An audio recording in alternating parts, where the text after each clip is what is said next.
The Brenda Perryman Show is brought to you by Livingston Family Dentistry. Livingston Family Dentistry knows that good dental care ensures overall wellness, and healthy teeth and gums can perfect your smile. With over 30 years of experience, Dr. Ronald and Dr. Blake Livingston take the time to explain every treatment. Their modern office and friendly staff are committed to making you feel comfortable, informed, and satisfied. Located at 13724 Woodward in Highland Park, call now 313-883-3050. If your teeth are not becoming to you, then you should be coming to us.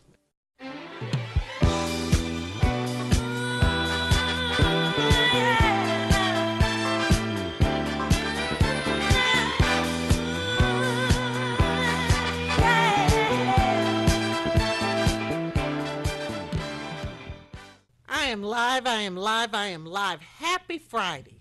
Money, money, taxes, taxes, a budget bill, all of that stuff is relevant to all of us.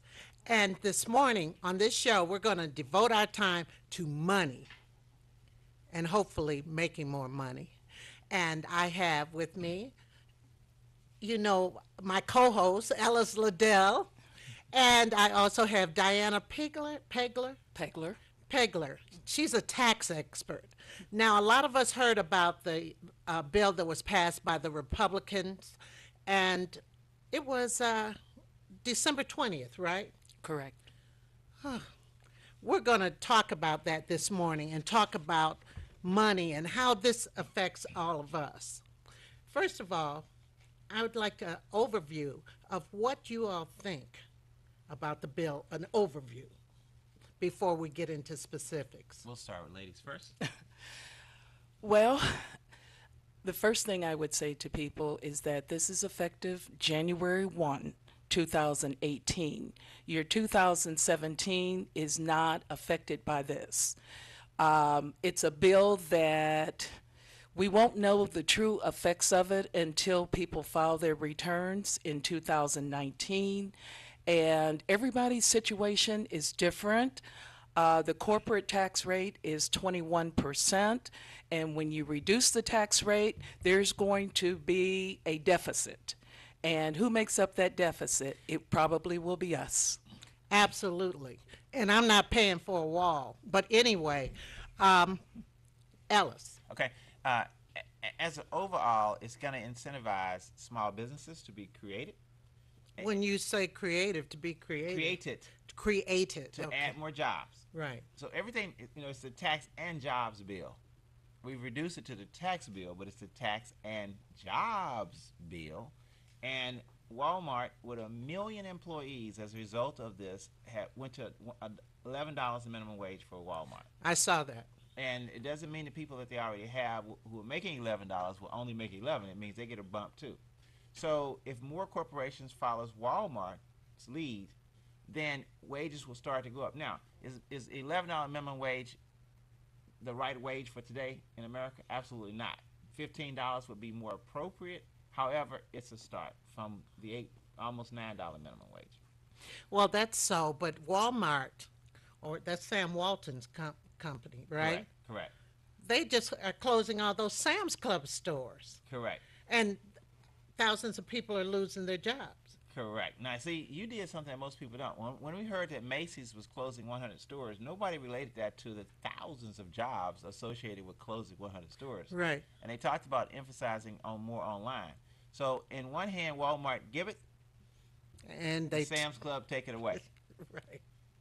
Yeah. So it's like, is that a 6 in one hand, dozen in another? It's 6 in one. Well, not exactly, only 1. because if they were laying off 1 million people, then it would truly be equal.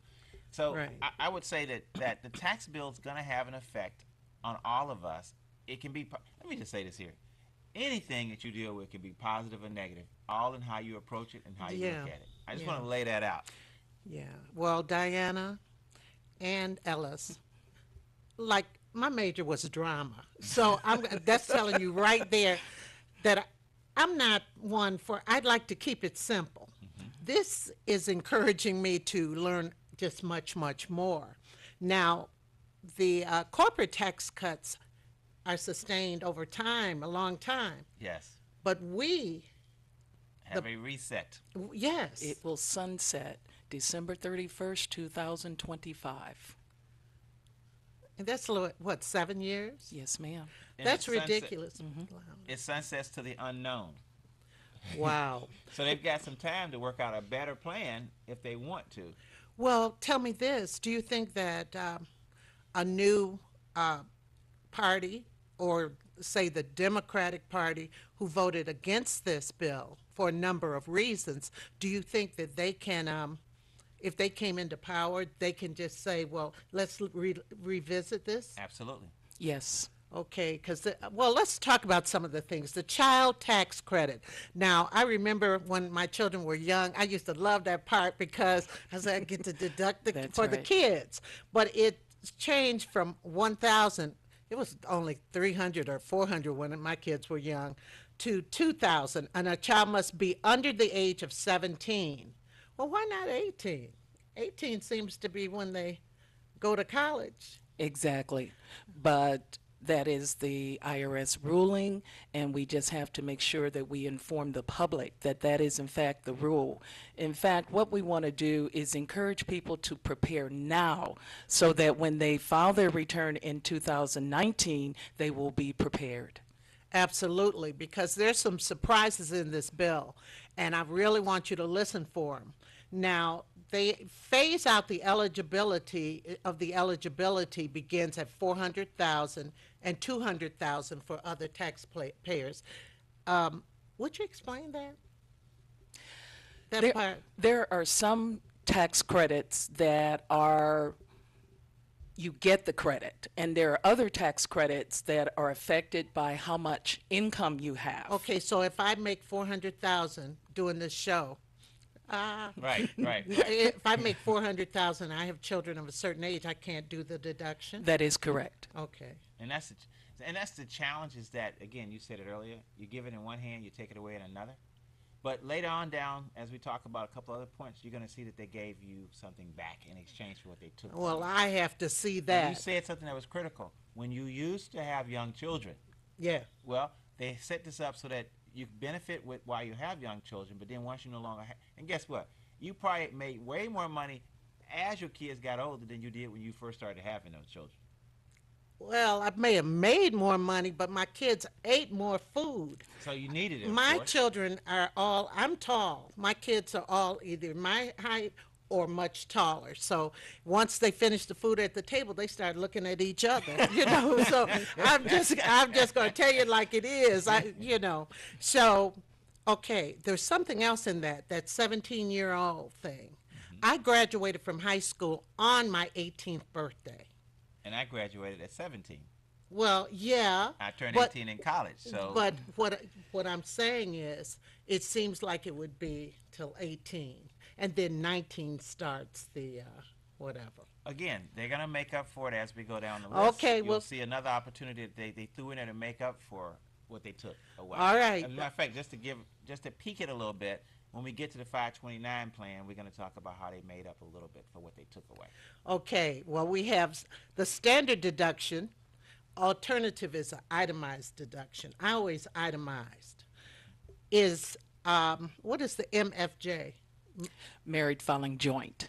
Oh, married filing jointly. Let me just talk about that for a second. Yes. A number of individuals who are married, if they make a certain income, they don't file a joint return. They file separate returns. As a matter of fact, that's what's going to happen in 18 for 17 tax return. But it may be they're trying to figure out how to bring marriages back together and make it an advantage to file together. But people tend to file separately.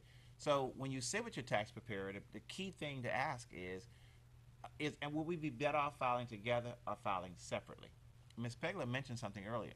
You've got a whole year to figure out how this tax bill is going to affect you.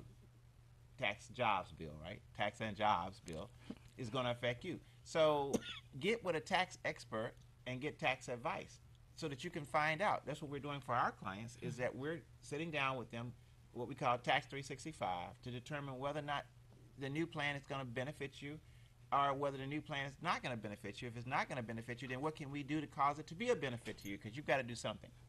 Absolutely. So the marriage filing jointly is 24,000. Head of household is 18,000. All others 12,000. So, how do you determine head of household? Head of household is a very difficult filing status. You can be married filing joint and become head of household. There's a scenario there by which in the interview we will determine whether or not you are head of household, but someone you has to determine qualify. that? Someone has to qualify, a qualifying individual or a dependent. Okay, so explain this to me like I am in third grade. So, a head of household, it can be a single person Yes. who has other people in the household or who is paying the the most as far as everything is their house. The key for head of household, aside from having a qualifying individual or a dependent, is that that head of household pays more than 50% of what it takes to maintain that home. Okay, all right. All others 12,000. Who's in all others? Um, Qualifying, widower, single. Okay, so yeah. we automatically, or they automatically, because I don't know who I am, get a $12,000 deduction. Right. Right. Right. Okay. Now, If you don't itemize. What right, that's the key. if you what? If you don't and take itemize. that standard deduction. Right. It's an But for either most people- or. Right. And for most people who go to church every Sunday and their income is now restricted to where they don't pay $12,000 out. They don't. In other words, they could add up every one of their deductions and they still don't come to $12,000. They're better off taking the standard deduction. And here's where the difficulty comes in with this new tax bill, is that if you don't have itemizations that equal that standard deduction, why would you take less when you can get more? Oh, absolutely. I see that. I see that. I understand. Now, alimony and separate maintenance payments after 12/31 of this year are not deductible by paying spouse. So, if I have a husband that I've divorced and I make more money, That's right. You might as well make more instead of making less. yes, and I will no longer be able to deduct that. Deduct that check you give to your ex-spouse every single month. So people were able to deduct that. Yes. That is correct. Wow. And the spouse deducted, but the spouse didn't have to pay taxes on it. Oh, okay. So the spouse So it got it. wasn't registered as income. I mean, extra income. The payer on may no longer deduct it right from their return. But the person who gets the money doesn't have to put that down as income, right? Correct. On their tax form. You're correct. That's all. Okay, let's talk about the things that were eliminated. I'm very upset. This is the part that got me. Tuition and expenses deduction. I guess tuition and books and all that. That's correct. They took that away. They also took it away for 2017. So when you file your 2017 return this year, tuition and expenses are not part of it. It's eliminated for this year as well. Well, why did they do that? They didn't give people time to prepare. Maybe I was sending my kid to Northwestern University when I should have been sending him down here to Wayne. You know what I'm saying? Community college. Or yeah, oh yes, but Right, the right. reason why I'm saying that is because I'm spending this money, thinking, well, I can deduct some of it, and all. Was there a reason for that? Stated. More and more, the problem is that they didn't get input. There were no public hearings so that you could hear from the public, hear from the lawmakers what their constituents feel. They just, across the board, made some decisions. And they were in such desperate states to get this tax proposal done that they really didn't do all the due diligence they should have. Now, mind you, the Republicans knew they were taking control of everything prior to this tax bill coming out, but they had several years of doing nothing. The saving grace is that if the House and the Senate change political parties next year, it's not impossible that some of these items may come back up. Yeah. I felt like you were just making an excuse for them, Ellis. Talking about, well, they hadn't done anything. No, I don't care. Okay, home equity interest. Huge. This Oh, is big. this is Huge. oh, I am Huge. like outdone. Yeah. Tell the audience about home equity. Say if you take a loan out and using your home for collateral, really, That's correct. and you're usually able to deduct the interest on that. Correct. That, But now you cannot. What's That this is- going to do? Okay, so let's look at it from this perspective. Yeah, let's The look. mortgage industry is one of the largest lobby groups also, right? Right. So things are a little stagnant in my mortgage area. What do I want to do to make this pick up? Well, let's not deduct the second mortgage. So what's that going to cost? Refinance on the first mortgages so you can sandwich it in. So it's going to create activity in the mortgage industry. So it's going to create more refinances since you can't write off. You can still write off primary. You just can't write off the secondary.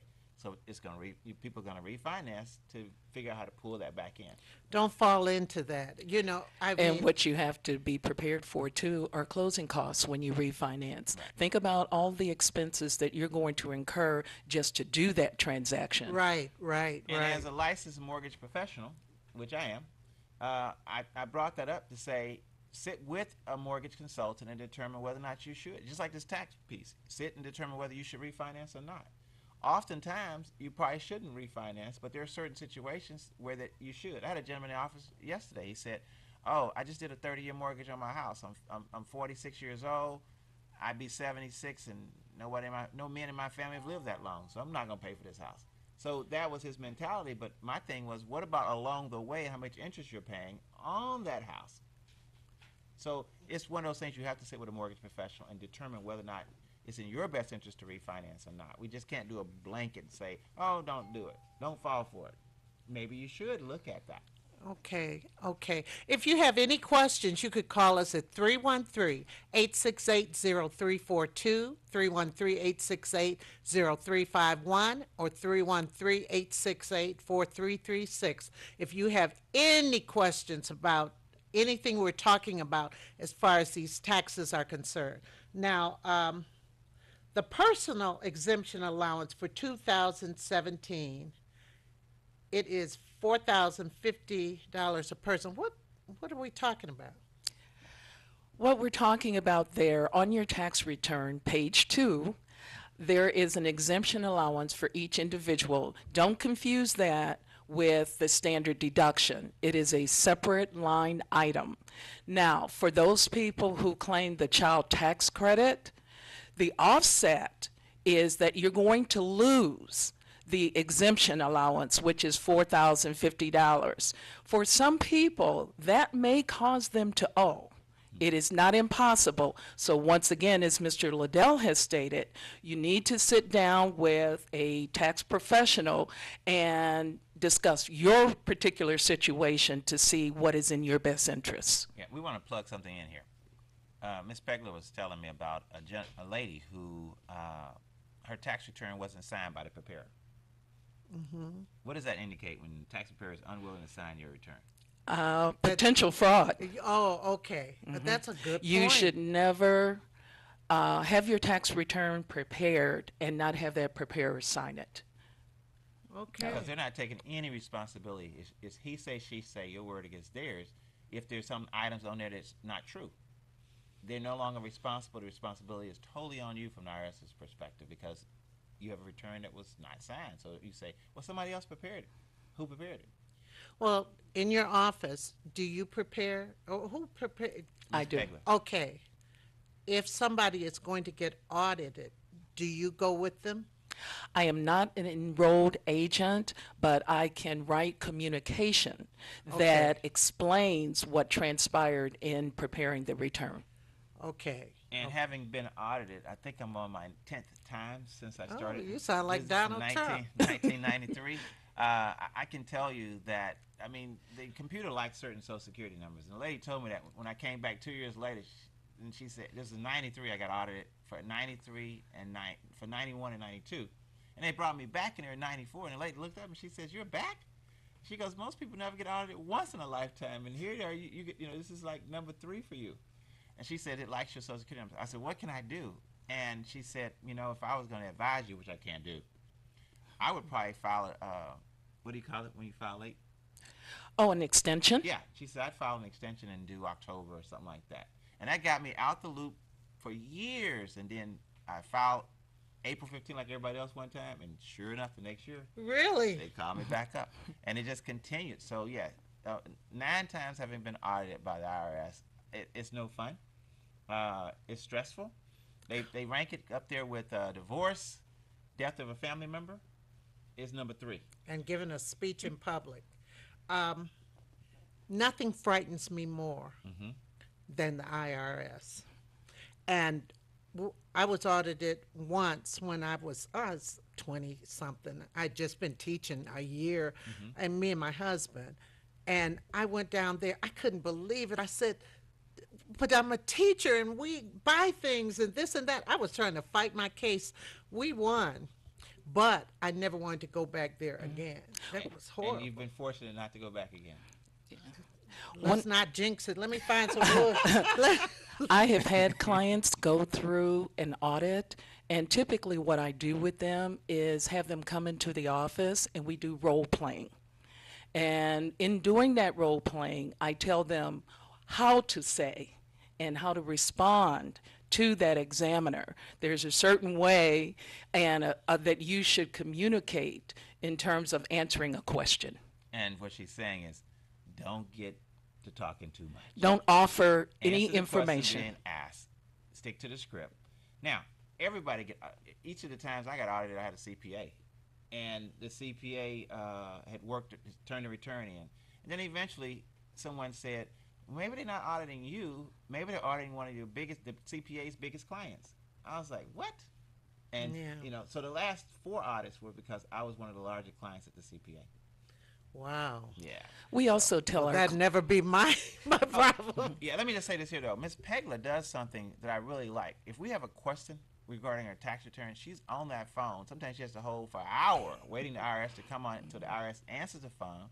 We document who at the IRS we spoke to, so that if there's ever an issue, we just go back and say, this is who we spoke to, and this is what they stated from a statute perspective. They, so that we got On to the back date up to go and with the it. time and all of that. You got to keep copious notes.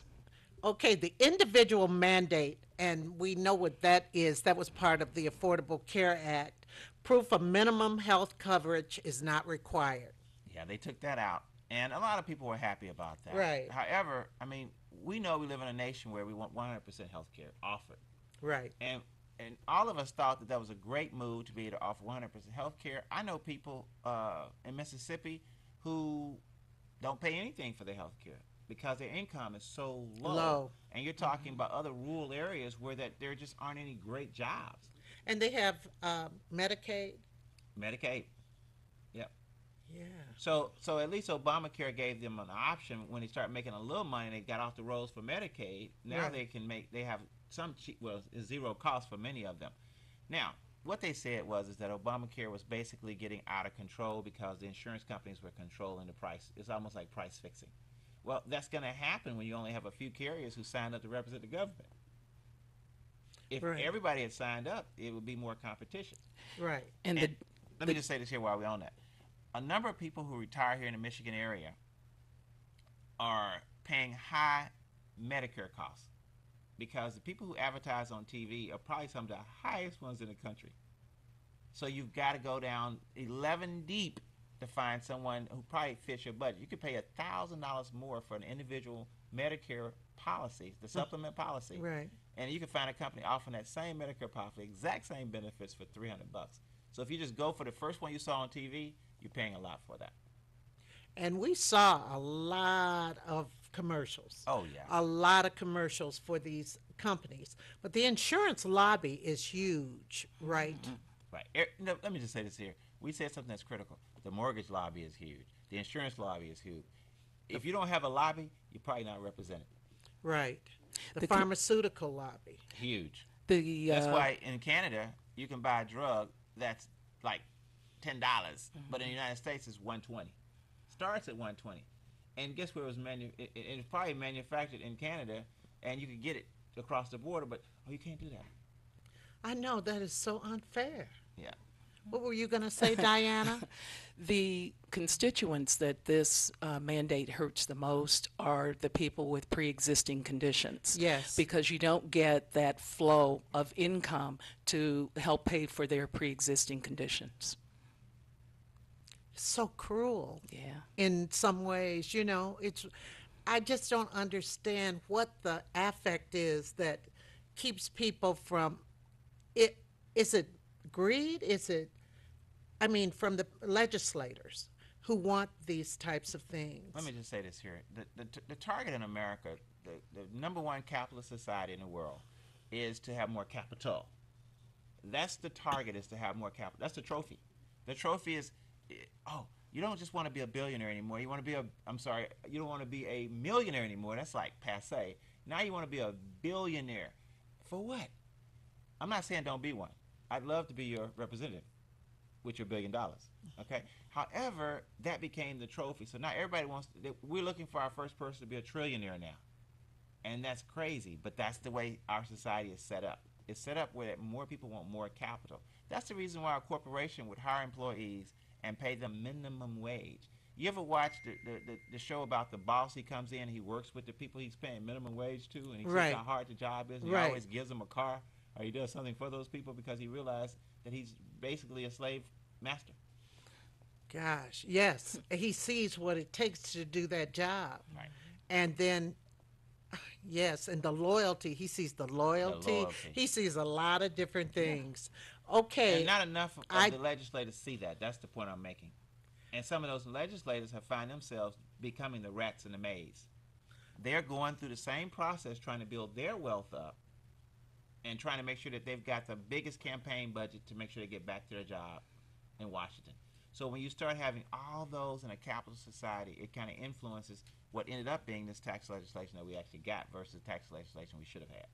Yes, and, because we don't get out and vote, that's one of our biggest things right now, or that's one of the biggest actions we could do. But also, what we can do, I think there are things that we can do as the public, but we have to be united in doing them. Correct. And I think that that's part of our issue. We're not, well, anyway, there's something I'm going to talk about on Table Talk. So miscellaneous expenses subject to 2% of the adjusted gross income. Example, employee reimbursed, unreimbursed expenses, tax preparation fees, etc. So you mean I can't deduct my tax preparation fee anymore? What I always say is that items are eligible deductions, but mathematically they may not work out in your benefit. And this 2% reduction is based on your adjusted gross income. So if your adjusted gross income, let's say, is $10,000, if you don't have expenses beyond that $10,000, then it doesn't work for you. So it's best not to itemize or try and itemize? Well, we go through the exercise. Right. You never not go through it. And then once you go through it, then you can determine what's best for you. Remember, any questions, we'll put the... And you know what, Ms. Pegler and I have sat with clients, tax clients, and we've talked about, you have a small business. Why aren't you deducting your car through your business? In Michigan, it only requires an LLC in your name.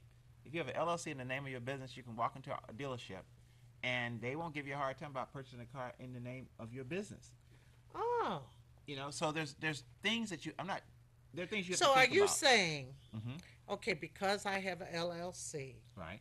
I could have gone in and leased the car in my business name. And you could have come down here and did Table Talk and all your different shows, and you could deduct your gas to get to here versus it being a personal expense. I can't... oh boy. These are the kinds of things that when a client comes in for a consultation, these are the kinds of items that we discuss with them in terms of the type of business registration that they'd like to have, what eligible deductions they can deduct for those type of registrations. Wow. Because here's, for example, everybody at my company had a salary but me, right? Right. I'm on total, I'm on whatever the company has left over. I was like, but I want a salary. So for years, because of the type of business we run, a financial service business, we were not allowed to do that. And then I went to a conference, and a CPA stood up and said, guess what, guys? You can now pay yourselves a salary like you do your employees. Just form an S corporation. I was like, wow. An S corporation. Right. What's Sub that? S corporation. So once that was done, I could pay myself a salary. But What prior to is that, it was this? like, why are you paying yourself a salary when you get to keep everything Oh. anyway that's left over? Oh, okay. Well- So which did? Well, I did it because if I go to the bank right now and I say, you know what, I'm a self-employed business owner, guess what? I've got to give them 3 years tax returns. If I tell them I'm an employee of ELE Wealth Management, they just want to see my W-2. Wow, amazing. And that's the difference in the two. Well, another thing that people were upset with were teachers who pay, they spend their money Buying supplies. buying supplies, all different kind of things. I used to buy costumes for the play and this and that. Sometimes I'd go to like the thrift stores, I buy costumes, I make tickets to the show, just a lot of things, and you cannot deduct that. They didn't take that away. You still can deduct $250. But what is do you know how much a case of paper is? Yes, ma'am. Oh my gosh. Yeah. But that seems so unfair. Where were the unions? Where were the people who were supposed to protest this? Yeah, but let me just tell you what you'd have to do. Because at this point, we've been handed lemons, right?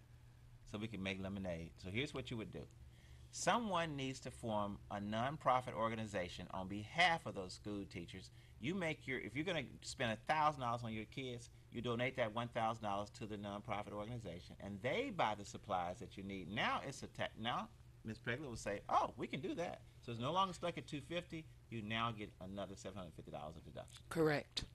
Wow, that's great. So it's going to force us to be more of an advocate for our own return. That's why I was saying that you don't wait until 2018 return is due in 19 to come see someone like Ms. Pegler. Right, You gotta get absolutely. with us Well, that's why early. we're doing this show. Yeah. This is why we're doing this show, to tell people, because if you know about it, your decision making will be different. Correct. Power to the people, right? Yes. You can't act on that which you do not know. Because apparently we can't always look to Lansing or Washington to do our bidding. We can't be low information. Right. We have got to take the time, make the time Right. to learn. This is your money, and you want it to work to your benefit.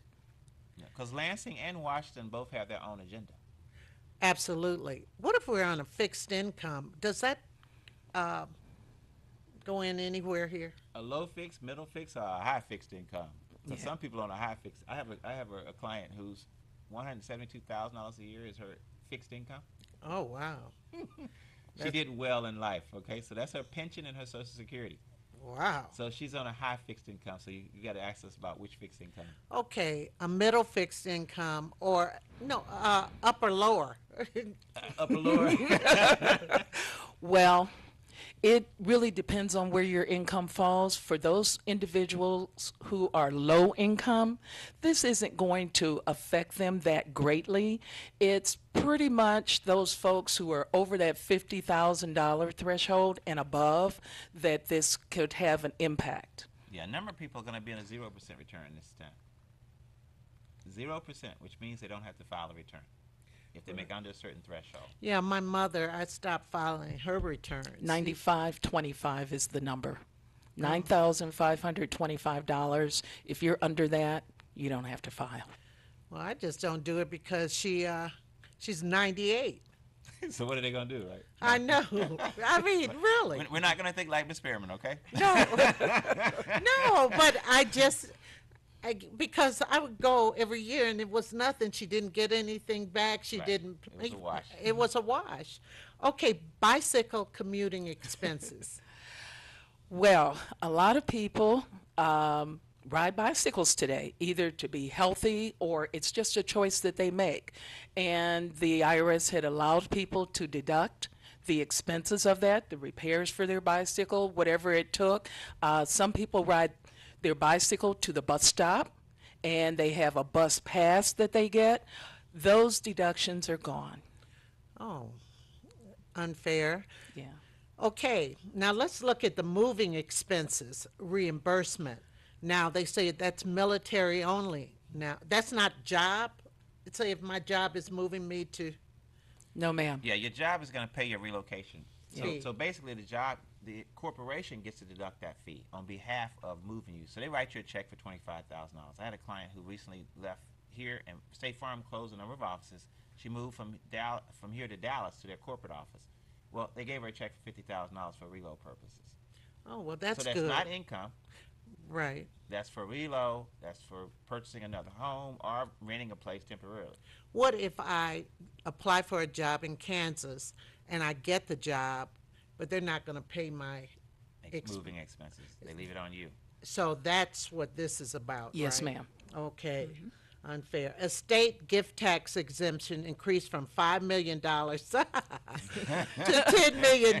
It doubled Yeah. Oh my God. because remember, it's no longer important to be a millionaire. It's now a billionaire standard. So they said, what's 10 million? So as you can see, it helps the rich. It does help the rich. Ellis, excluding you, I hate the rich. No, I tell you, no, I don't. No, I don't. I don't begrudge anybody, but they have to. I just hate it when people can't see the other side of the rainbow. Deduction of state and local taxes is limited to $10,000. So we're able to deduct our state and local taxes from the previous year, correct? Yes. Okay. But if only up to 10,000. That's the threshold, and that's the rub, because you have a lot of states where their cost of living is extremely high. New York. Yes, California. Right. So when you have a situation like that, they're extremely upset. They attempted to lobby against it, but to no avail. Medical expenses subject to 7.5% of adjusted gross income, 2017 and 18 only. Yes. Explain that, please. For those individuals that do itemized deductions, there is a section for the medical that would be your Medicare premiums, other out-of-pocket medical expenses. It would have to be over 7.5% of your adjusted gross income. So if your adjusted gross income is $10,000, your medical expenses would have to exceed that before you would get credit in that particular section. Oh, goodness. This is just cruel. So unless you had a major illness that cost you a lot of money out of pocket, that particular section wouldn't necessarily benefit you. Okay, okay. Now, alternative minimum tax. Exemption threshold increased from $109,400. Well, wait, MF, what does that mean? Married filing, Oh. married filing joint, married filing Oh, yeah, separate. that's right. Married filing joint, married filing a single or separate, right? Is $54,700. All others $70,300. I need that explained to me. Think of alternative minimum tax as a luxury tax. And the original proposal of the bill was to eliminate alternative minimum tax completely. But when they realized how much money they would be losing, they said no. So what we'll do is, in order for alternative minimum tax to kick in, we'll increase the threshold of income based on your filing status as to when you would incur that tax. Wow. So, for example, let's just say that I've done my return, and now my tax bill is pretty much zero. The alternative minimum tax kicks in, and all of a sudden it goes from a zero to $6,000 or $8,000 because alternative minimum tax says you can't take that much of a deduction. You had a bad year, you lost money, but you can't write it all off. Oh, my goodness. We have a call. Good morning. Hello? Hello? I hear somebody, but I can't hear them well. I had a quick question. Okay.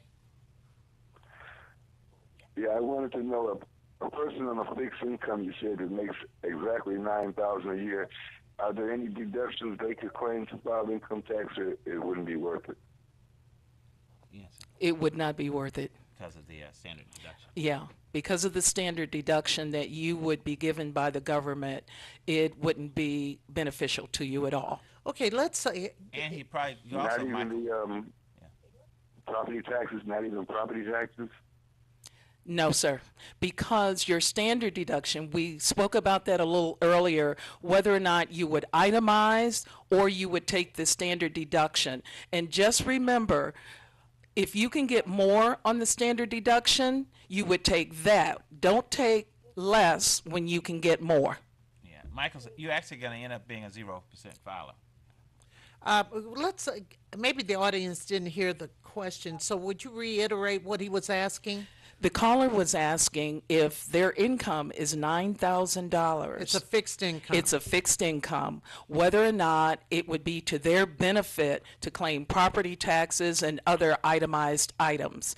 Their standard deduction is higher than their property taxes, and the threshold for filing your return is $9,525, so that person wouldn't even have to file.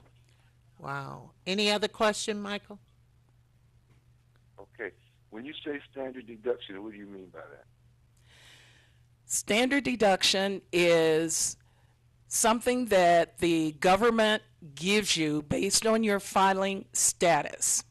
It's a mathematical number based on that filing status, and you can either take advantage of that, or if your itemized deductions exceed that standard deduction, then you would take your itemized deductions versus the standard deduction. But it's something that the government gives you. Okay, so a $9,000 income, you can file and get something back then if you just go standard deduction. Okay. Is your filing status single? Yes. Okay. Your standard deduction would be higher than your itemized. If your itemized deductions are higher than that standard deduction, you would take the itemized deduction. Does that make sense? Yeah, I'm just asking, should I file? I'm single. I just want to do the standard deduction. Do you think that's worth filing? I don't have any itemized deductions.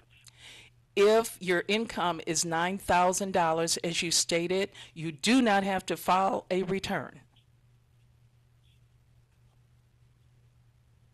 And if you want, you can But give if Ms. I Pegler, do, would it be a possibility of getting something He's back? trying to get a refund. If you would, you can, and feel free to, anyone can call Ms. Pegler, 248-356-6555, and she can answer you, because we need to get into more specifics, because Okay, it's hard to make a generalization. Right. You repeat that number one more time, please. That's 248-356-6555, 248-356-6555. That way you'll be able to give the specifics, and she would have a little more time for that. Right. Okay, thank you so much for calling. Okay, we just have a little bit of time, so let's go through this. There was something else. The casualty loss. Only if there's a presidential disaster declared, like the mudslides or And the hurricane. They haven't declared the mudslide Oh, yet. they haven't done that They have yet. not. They should, but Right. But the hurricane. Yes. They will be treated like Puerto Rico. Perfect example, in 2014, there was A flood. A flood. And unless there's a presidential declaration of disaster, that casualty loss is not an eligible deduction. Not the governor, not the mayor. But the president. The president. Why? I just don't understand that. But that's That's the insurance lobby. Yes. There you go. Uh-huh. And because I had a lot of destruction during that flood, really. I mean, I don't want to think about it. The home mortgage interest limit of acquisition debt to $750,000 versus $1 million. Explain that. The objective here is to reduce the amount of mortgage interest that people can deduct on their Schedule A itemized deductions. Once again, it gets back to, do I take the standard deduction or do I do itemizing? State and local property taxes deduction, $10,000 or $5,000 married single. Separate. Filing separate. Okay. Prepaid 2018 taxes cannot be deducted in 2017. And that's what people were trying to do. That was a big hoax on the internet. I mean, it was just floating around there. Pay them early, you get to deduct them. They came out and said, nope, you can't deduct it. You paid them early, so they paid, but you're not going to deduct that. Now, new tax rates. Explain this to me. There are currently 7 tax rates, and in the new tax bill, there are also 7 tax rates, just slightly different in terms of percentage. The biggest one was the 39.6%. That was eliminated, and the top tax rate right now will be 37%. So we call them tax tables for the average person. Yeah. So based on your income, you can see the range here of who would fit into the 10%, the 12%, 22%, 24%, 32%, 35%, 37%. And this is part of what the tax table is all about, and this is what employees are working on right now in terms of their withholding on their payroll. Employees and employers are working together to see how much withholding employees should have taken from their wages. Now, this year when you go see your tax preparer, ask more questions. Ask the preparer about your 2018 return that will be filed in 2019. Start asking questions, because people usually take their return, take a big envelope, drop it off, and run out of there. And then they come back in and see, well, what do I have to pay? I sit in there and I'm explaining. I just say, wait a minute, now this. I encourage everyone to pay attention to your W-2 and what the line items are in terms of the deductions on your W-2. Well, who does this who do the new tax rates benefit? I think it can benefit everyone. If you can increase your income, everyone's got at least a 2% reduction. So everybody benefited. Now, who will that ultimately deduction will be felt this year? Yeah. Well, they say they're going to try and put everything in place to get it felt by February. So yes, they're trying to make sure that it gets felt and gets retroactive, because they want more money in people's hands so they can spend more money. They want to stimulate But does the that economy more. always happen? Everybody has debt. They have something that they're going to pay off. So yes, it's going to put more money in the economy. This is why the consultation is so important. We will either talk to you directly in the office or we will talk to you on the phone, but I definitely encourage people to call so that they can better understand what their financial position is going to be for next year. And also on the 529 plan that I said we would get to later, Yes. they've opened it up to kindergarten, elementary, and high school now. So you can actually start funding a 529 plan to fund What your is a kids. 529 plan? It's a code for government allows you to pay for college tuition traditionally. Savings. It's a savings plan to save for college. Right, You can now right. start saving money for your kids. Right. At a younger Michigan, age, and apply Michigan has that. Yeah, Michigan has their own plan, but it's for collegiates at this point. They're going to open it up to other schools that you can put it into, like high school. And here's the advantage of doing that. On your state of Michigan return, those persons who make contributions to those 529 plans, it's an eligible deduction on your state of Michigan return. Really? Yes, ma'am. Right. Golly. State specific. So some state specific ones are deductible. Keep in mind, they couldn't get a bill passed to help private schools out. So then how do you help a private school? You let the parents save the money direct and pay for private school. Right. We have Glenn on the line. Good morning. Good morning. How are you? Fine, thanks. I just wanted to know the difference between the 1099, 1098, and the W-2s, W-4s. Okay. W-4, that's what you complete with your employer relative to how much is going to be withheld from your wages. W-2 is the statement that you received regarding your wages. Your 1099 miscellaneous, that's if you're an independent contractor and no taxes are being withheld from that. You pay self-employment tax when you report that 1099 miscellaneous income. The 1098 is related to mortgage interest. How much was paid on your mortgage for that current year? You got it? Hello? Oh, okay, he's got it. Okay, we have Linda on the line. Good morning. Good morning. Good morning. I can hardly hear you, so I'm just asking a quick question, and I'm going to hang up and listen. My mortgage company sent me a W-9 and said, well, all we need is you to sign it because we wanted to verify your Social Security number. They're a new company that took over my mortgage. Could you explain to me, because they never explained to me why they really needed this W-9? Could you explain to me why they would need a W-9? And I'm going to hang up and listen. Thank you. Oh, yeah, she can't hear us. All right, so basically, if they don't have the Social Security number for some reason, they will ask for verification, but they should have it already. Right. So this is a case where that I'd have to call, get someone on the line. They'd have to explain to me why they're requesting this information. So you need more information. Do more investigation in this particular case. And it sounds like her mortgage was sold, and sometimes information can get lost in the conversion, and then you have privacy laws, and mortgage companies are also audited in terms of their records. So that's a document that they need to have on file. But I would call. Yeah, just to verify and make sure that it actually came from that mortgage Right. company. That's what I was going to say, or I'd go to that mortgage company or something. Ellis, this is your book, Wealth Management. Wow, this picture. That's my Denzel look. Oh, is that what it is? Yes, okay. yes. Oh, okay. Yep. So Wealth Management, Merging Faith with Finance, I wrote that book almost 10 years ago now. And I wrote that book for the basic individuals who didn't understand finance. And you were afraid to tell anybody. But I also wrote it with the faith community in mind because there are lots of scriptures from the Bible that talk about making money and that it's okay.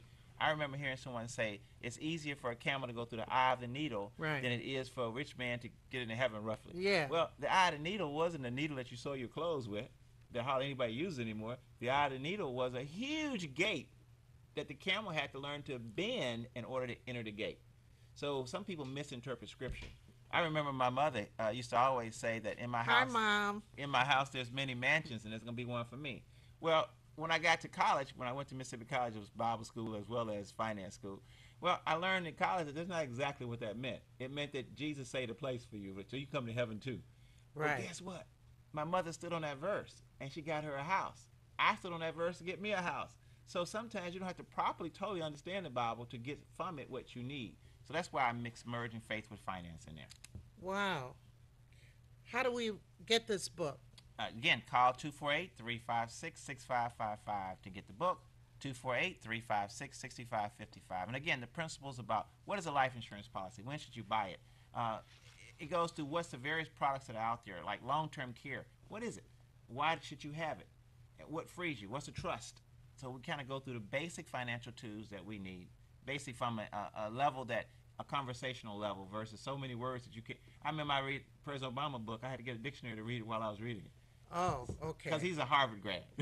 Well, it's I'm a not Mississippi College grad. No, that is. I don't think that. Nah, he chooses to be a wordsmith. Right. Yes, and right. I liked it. Right. But this one's not a wordsmith. This book was done from a 8th grade. I can read this book, deal with my finance perspective. Wow. Well, this has been so informative. I didn't know. I thought I was going to get into some other stuff and not talk about taxes the whole time. Got about a minute. So we could get this book from the office. Yes. And this is for people like me that want people to know how crazy things are in their life. Boy, this is informative. I tell you, it's too much information, but let me just do a quick 15 seconds.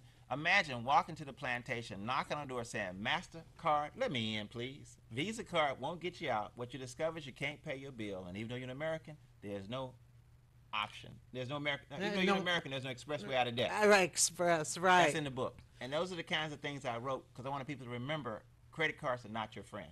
They sure Debt's ain't. not your friend. And you I can't know. borrow your way out of debt. I know. I know. Boy, this was interesting. God, they're going to play this show over and over. I mean, because we want the community to know. Start working on 19 now. Now. Start Yes. working on that now. Yes. And Ellis, you'll be back for Table Talk. So we will just stay tuned. We'll be back with Table Talk in a few.